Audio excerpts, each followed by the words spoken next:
కలిపి వీడియోలో ఎంత లెంత్ అని పర్లేదు ఇంకా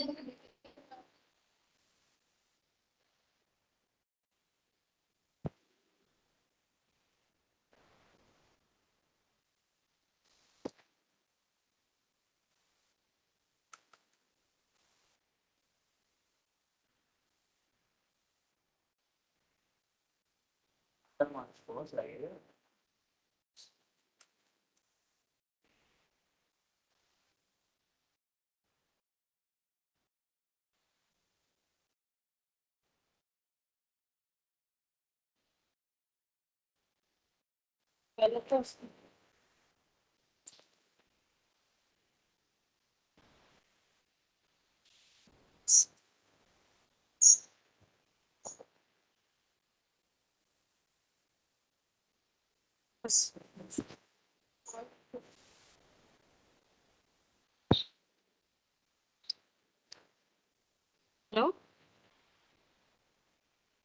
Hello. Good noon to all. Am I audible?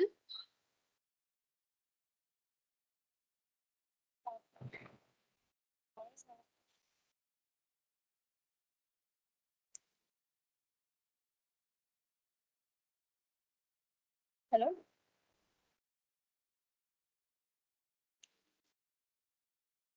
Good noon all. Today I'm going.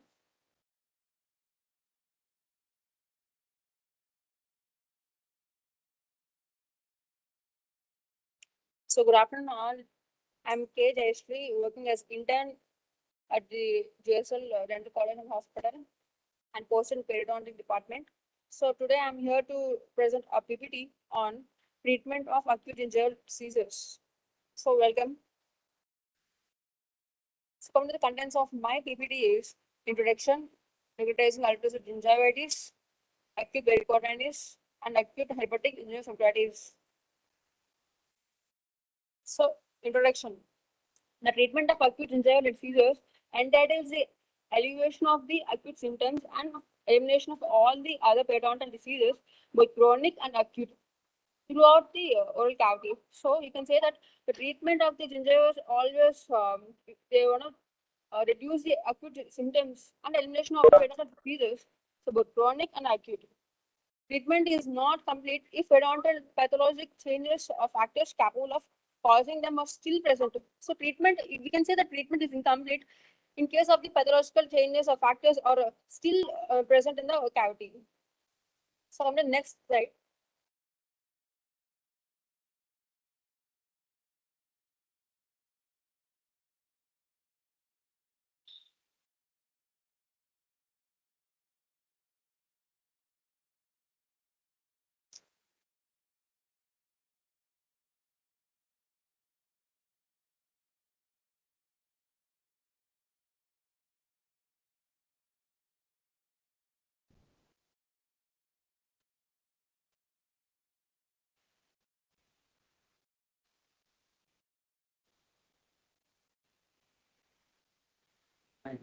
మళ్ళీ వాళ్ళకి తెలిపించాలి స్లైడ్ కావాలి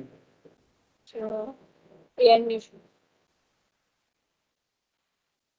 అయిపోయింది చెప్పేసి ఇంట్రొడక్షన్ అయిపోయింది నెక్స్ట్ పార్ట్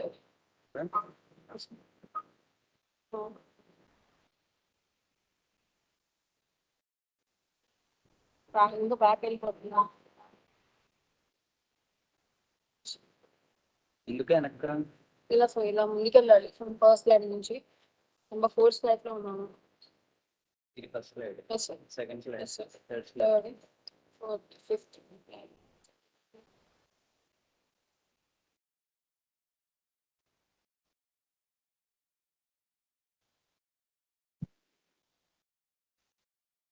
దగ్గర ఎస్ ఇది వాడు అది రాదు yes so the acute gingival infections includes three things. The first is necrotizing ulcerative gingivitis, and the second is pericarditis, and third is acute hepatic gingivitis. So coming to the necrotizing ulcerative gingivitis, firstly, it is a microbial disease of the gingiva in the context of an impaired host immunity.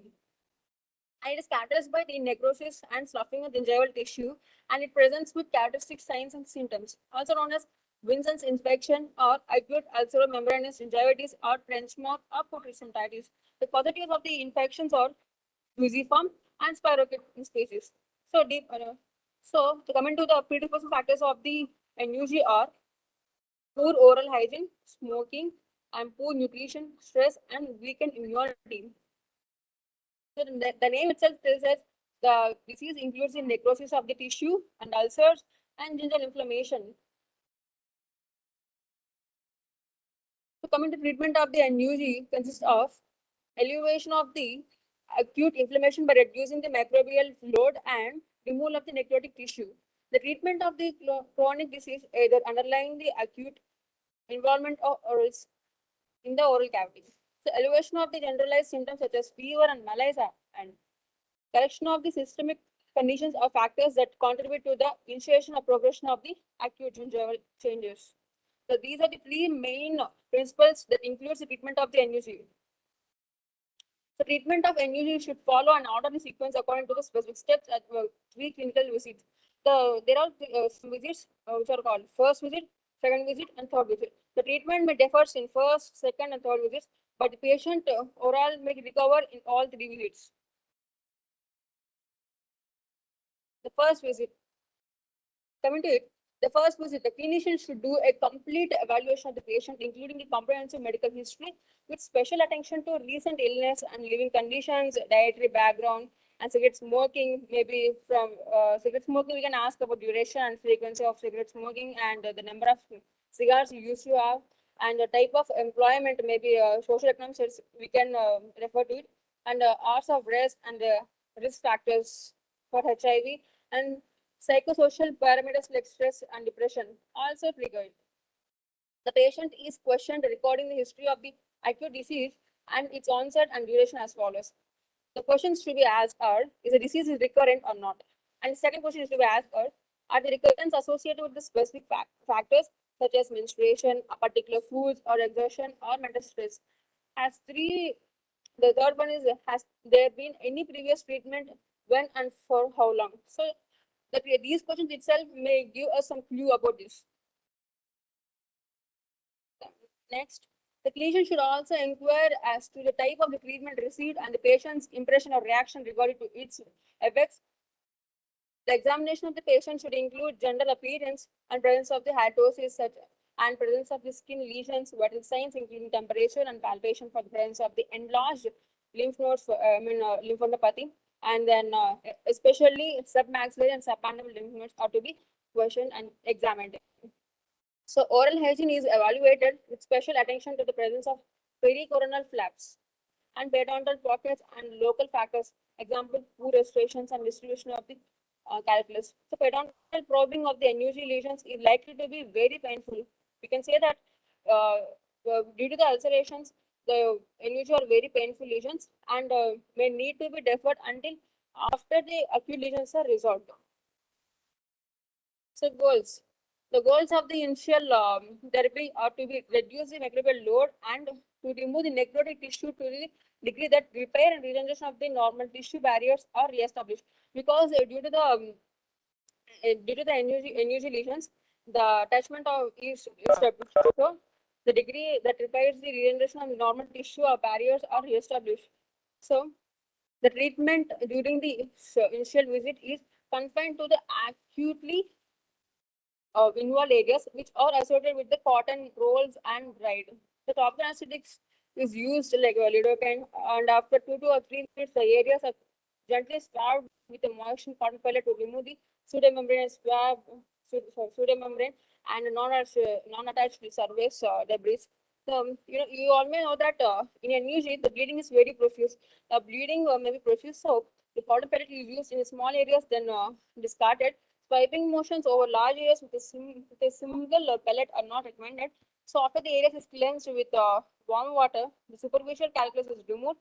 Ultrasonic scalars are to be very useful for removal of the calculus because they do not elicit any pain. And the water jet and cavitation aid in lavage is helpful. So coming to the image, Image A. It is an image of a patient, 22-year-old white female smoker patient with acute NUG. The initial view you can see in image A, and the image B represents that parietal view of the same patient, and image C represents you that the facial view of the patient after the scaling and cessation of smoking.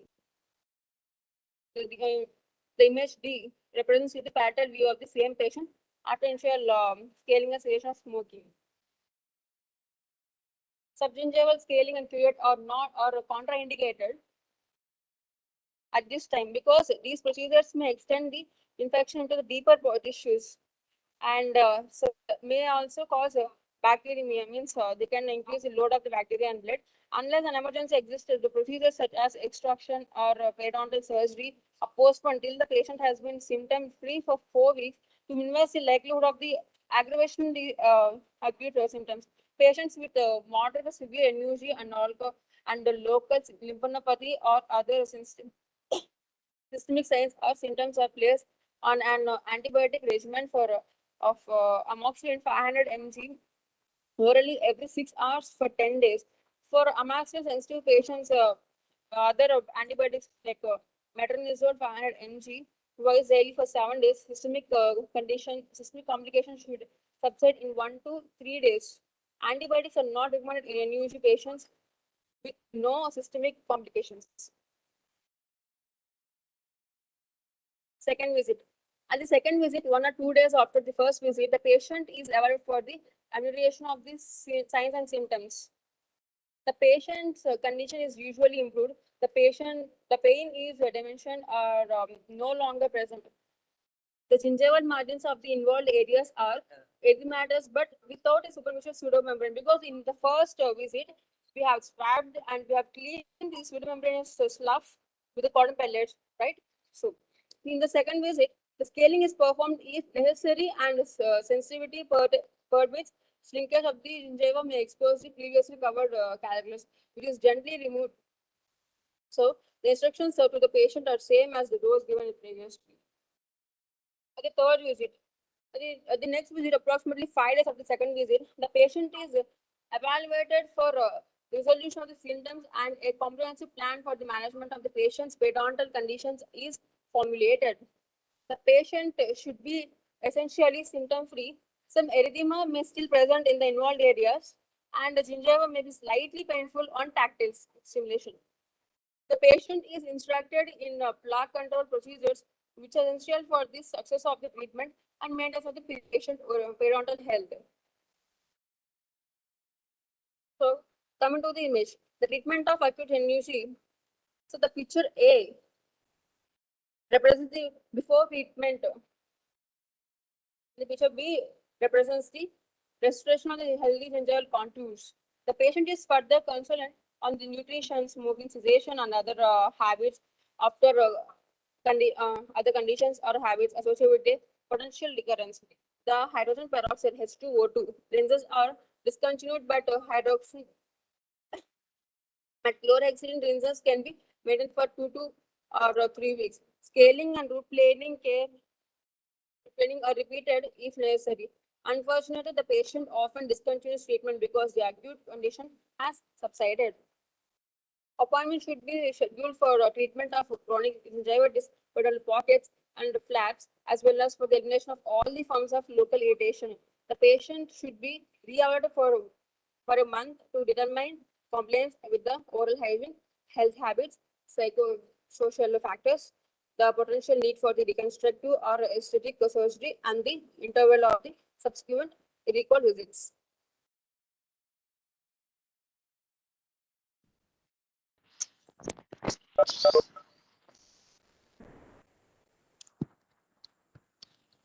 Guidelines. The characteristic lesion of the NUG undergoes the following changes in the course of the healing responsive treatment. So the guidelines to be are removal of the surface pseudomembranous exposures, the underlying red hemorrhagic scatter-like depressions in the gingiva indicating inflammation caused by the necrosis and microbial infiltration of the tissue that has lost the normal barrier function of the epithelium. In the next stage, the bulk and redness of the cattle margins are reduced. indicating a reduction in the inflammation and rehabilitation, but the surface remains shiny. This is followed by the early signs of the restoration of the normal gingival contour and the color, indicating the reestablishing of the normal barrier function of the epithelium, including tetanization and further reduction of the inflammation. So additional treatment considerations of gingiva, the contouring of the gingiva as an adjuvant procedure. So even in cases of the severe gingival necrosis, the healing often leads to a restoration of the normal gingival contour. All the normal architecture of the gingiva may be achieved only after severe weeks or months.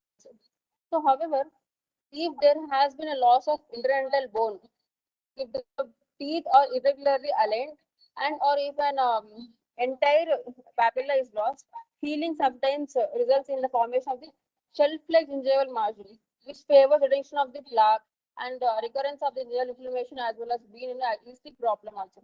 So this can be corrected by attempts that to restore lost tissue through periodontal plastic procedures or by reshaping the gingival contour surgically.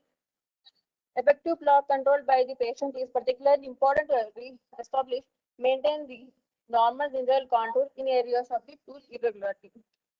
So, coming to role of the drugs, topical drug therapy is only an adjuvant measure. No drug, when used alone, can be considered a complete treatment. The explorative drugs such as phenol, silver nitrate, alcoholic acid, or potassium bichromate should not be used. They are necrosis agents that elevate the pain by destroying the nerve endings of the ulcerative gingiva. So, however, they also restore the young cells needed for the repair and delay healing. So, repeated use of these agents results in loss of gingival tissue and may not be restored when the disease is subside. So, explorative drugs should not be used; they are contraindicated. Topical drug therapy is only an adjuvant measure. No drug is used. Sorry.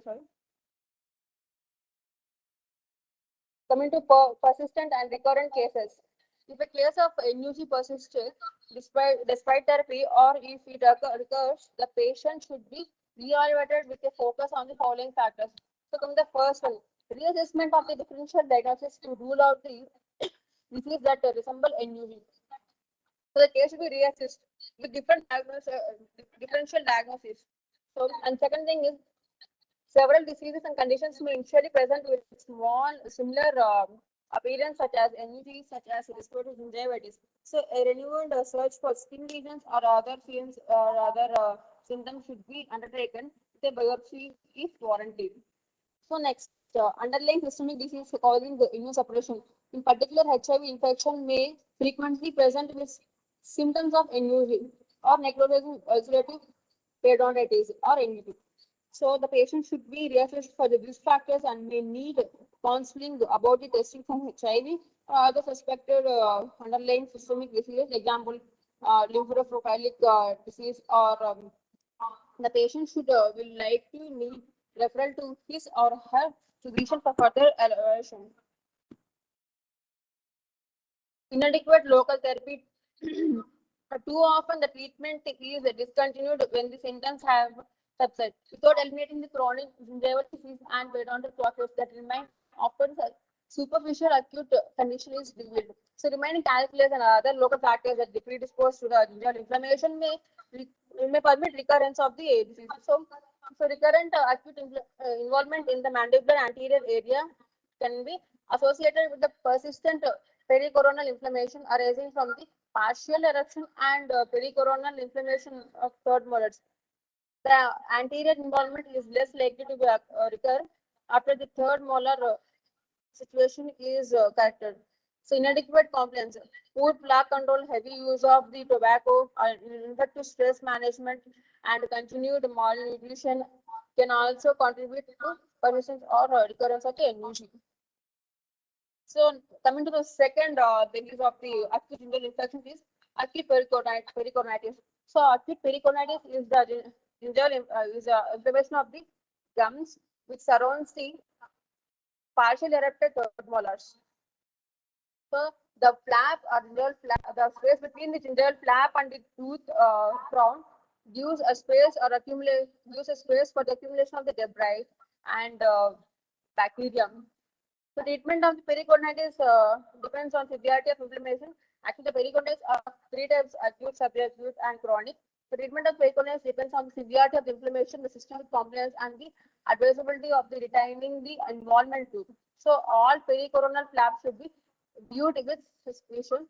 So persistent symptom-free pericorneal flap should be removed as a preventive measure against the subsequent acute involvement. So treatment of the acute pericornitis consists of gently flushing the area with warm water to remove the debris and exudate.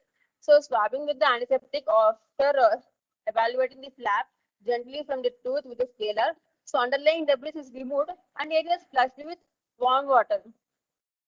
The occlusion is evaluated to determine if an opposing teeth is occluding with a perigonal flap or not.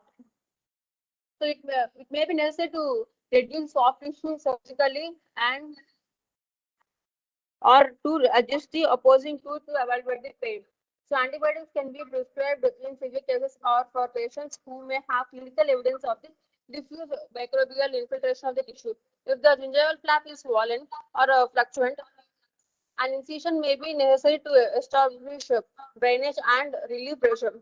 So once the acute symptoms have subsided, the prognosis of the teeth can be evaluated. The decision will be governed by the likelihood of the whether the tooth will continue eruption into the functional position or if the impaction on the conditions or factors predisposing to perigonus will persistent. So the pictures are given here. So these are the first two represents the perigontitis. You can see here the flap that surrounded the crown of the impacted teeth. So you can see here the gum that overlays impacted wisdom teeth becomes inflamed and swollen. That is a perigontitis is present.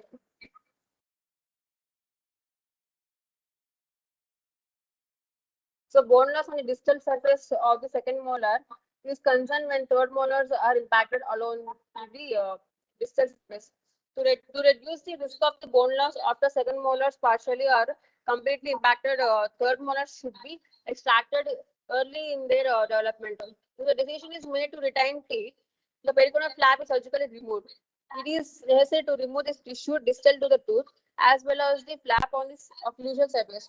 So incising only the occlusal portion of the flap leaves deep distal pockets, which invites recurrence of the acute pericorneal involvement.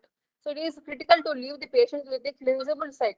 On healing, the patient needs appropriate instruction in long-term maintenance. You can see here. So this is the flap that covers the crown of the third molar. This is side view, and this is the frontal view of the perigontitis.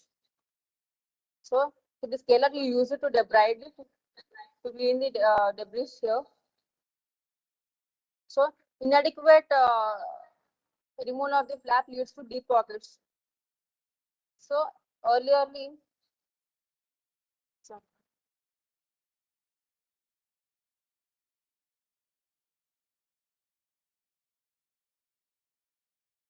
so an adequate flap is removed surgically to subside the perigontitis.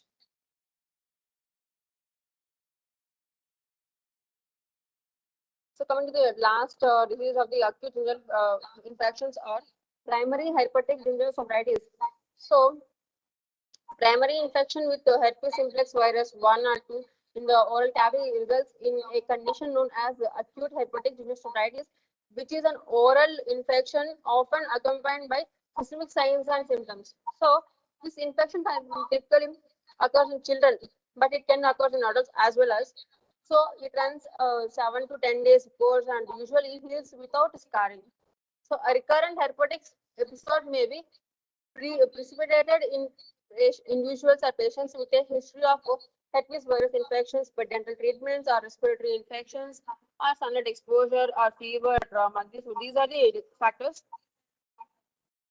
So the oral signs is a red edematous vesicles that rupture, leaving painful and small, round, shallow ulcers caused by yellow fabric.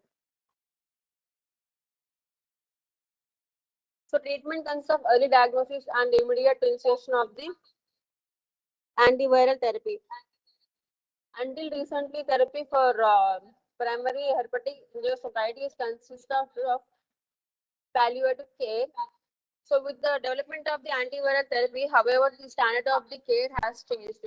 So in a randomized double-blind placebo-controlled study, Amatel demonstrated that the antiviral therapy with 15 mg of 50 mg per kg of an aceclopine suspension given 5 days, given 5 times daily for 7 days, subsequently changes the course of the disease without subsequent significant side effects. So aceclopine reduced symptoms including fever from 3 to 1 day and decreased new extraoral lesions from 5 to 0 days and reduced the difficulty with eating from 7 to 4 days. So furthermore, viral shedding stopped at 1 day for aceclopine group compared with 5 days for the control group.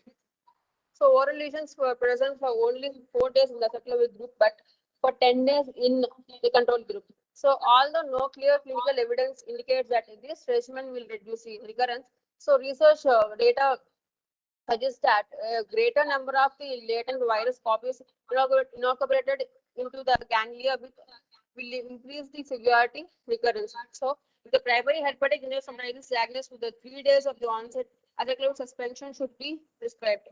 So 15 mg per kg 5 times daily for 7 days. If diagnosis occur after 3 days of an immunocompetent patient, aceclopine therapy may have a limited value. So all patients, including those presenting more than 3 days after disease onset, may relieve palliative care, including removal of the plaque and food debris. And NSAID can be given systemically to reduce the fever and pain. So patients may use either nutritional supplements or topical anesthetics before eating to aid in proper nutrition during the early phases in acute hepatic stomatitis. So periodontal therapy should be postponed until the acute symptoms to avoid the possibility of the exacerbation. So local or systemic application of the antibiotics is sometimes advised to prevent the opportunistic infections in ulcerations, especially in the immunocompromised patients. If the condition doesn't resolve within 2 weeks, the patient should be referred to a physician for medical consultation. The patient should be informed that hepatic gingivitis is contagious at certain stages, such as when vesicles are present highest viral letter. So all individuals should who are exposed of an infected patient should take precautions and care. So hepatic infection of a clinician finger, referred as the hepatic whitlow, can occur if seronegative clinicians become infected with a patient's hepatic lesions. So treatment also includes local applications of the anesthetic like topical lignocaine in mild cases and topical steroids like triamcinolone and clobetasol application is in severe cases. So systemic therapy includes that um, dasp- dapsone in short burst systemic steroids and thalidomide can be given to reduce the number of the ulcers and recurrence. So reference is given, taken from Carranza. Thank you.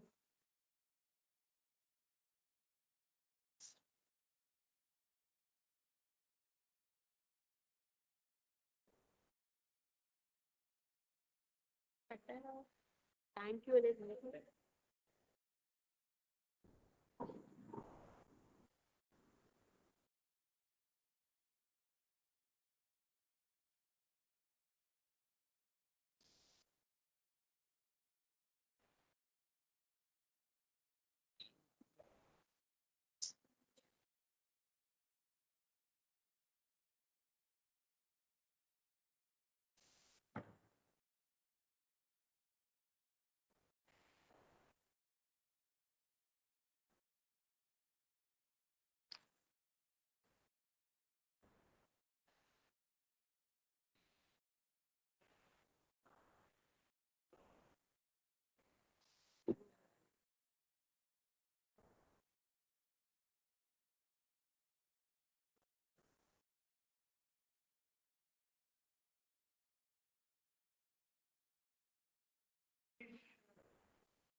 presenting tomorrow?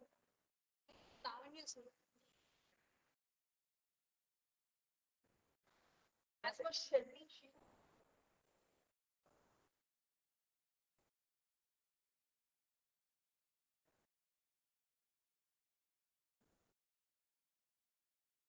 See, like,